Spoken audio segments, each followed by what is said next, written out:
Hello, everybody. It's Fred Davis again, aka the Jolly Llama, coming to you from the micro studio in magnificent Columbia, South Carolina. And I want to talk to you a little bit about a tricky subject today. Um, it, it's something that we don't talk about very much, I don't think, which is accepting enlightenment. And we don't really think that we have to accept enlightenment, but we do. And that's the reason we're not awake now, is that we haven't accepted it yet. Just that simple. We're waiting for the guru to come tap us on the shoulder, or or pop us on the head with a magic enlightenment wand. We're looking for some great big spiritual event. We're looking for everything to play out exactly like we think. I've been in Hinduism for 30 years, and this is the way enlightenment looks, and this is the way it's going to land, and this is the way it's going to play out. And that's that. And until it does play out that way, I ain't budging. And let me just tell you something. I don't care what you've been into for 30 years. Enlightenment is never going to play out like you expect, because it's not what you expect. Otherwise, you might have some real clue about enlightenment, and can we tell ourselves the truth and acknowledge that we do not? And that's really the truth. I promise you that we don't know anything about enlightenment until we do.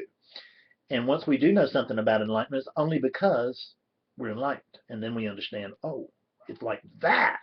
I had no idea it was like that. I thought it was going to be like this or this or this or this.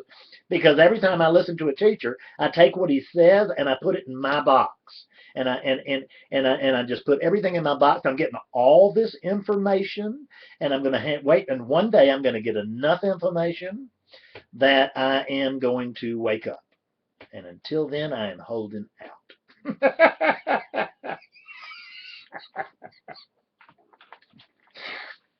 I remember DPS one time where it started, and very, very nice guy. But I noticed that he wasn't looking at me.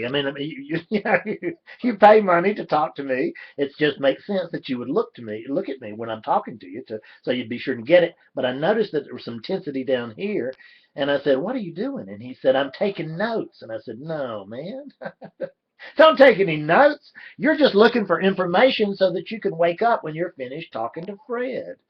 So this is what we do, though. It really is.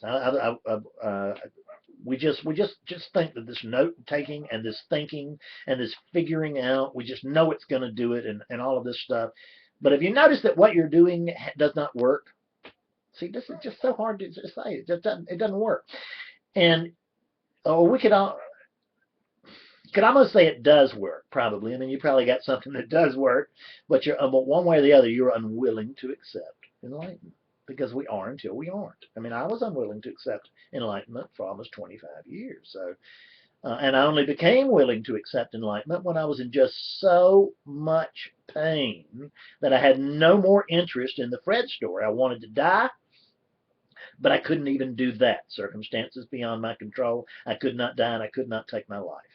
So, and under that kind of pressure, man, a diamond may form out of a bunch of coal. And trust me, I was a bunch of coal. Bunch of very dark coal. So, but nonetheless, a diamond formed. It can happen, and it did for me. But only because I became willing to give up on what enlightenment might be, and how it might look, and what I might do afterwards, and all of that stuff. And that's when awakening can occur, is when we're actually open to awakening, for life to do what life does on life's terms, when it doesn't have to meet our little concepts on this is the way it is. Because I have to tell you that I have had a lot of DPSs, not a lot of DPSs, I've had a few DPSs. It seems like a lot because each one of them is fairly miserable. For them and me, really. Which is, I have people who are clearly awake. I mean, they wake up, they talk to me as the Buddha, and then they go back to sleep, because they'll tell, and then they may say later, "Oh, I didn't wake up," or whatever, because they don't want to accept enlightenment the way it is. It's not fitting in their box. Or they don't like the way enlightenment looks at first glance. "Oh, this doesn't look too interesting for Fred. I don't think this is going to hold any real value for Fred. So I'm out of here." You see? Because enlightenment doesn't have any value for Fred, but it doesn't mean it doesn't have value for the unit. Got tremendous value for the unit. My life has changed so markedly I can't even begin to describe it. But it never has affected Fred that much, except for the fact that he is a lot clearer. I mean, he's a lot more skillful in the way he lives now than he used to be, which, I mean, it was pretty easy to make some progress, but I've made some mighty progress as a result of it. Become actually willing to not know a damn thing. Because the people that come to me and they know this, and they know this, and they know this, and they know this, they start spouting that out as soon as we get started, they're not going to wake up. Unless I can convince them to put it on hold. Sometimes I can, sometimes I can't. When I can, they'll wake up. When I can't, they won't. And make sure that's not you. Thanks a lot. Talk to you a little later. Bye-bye.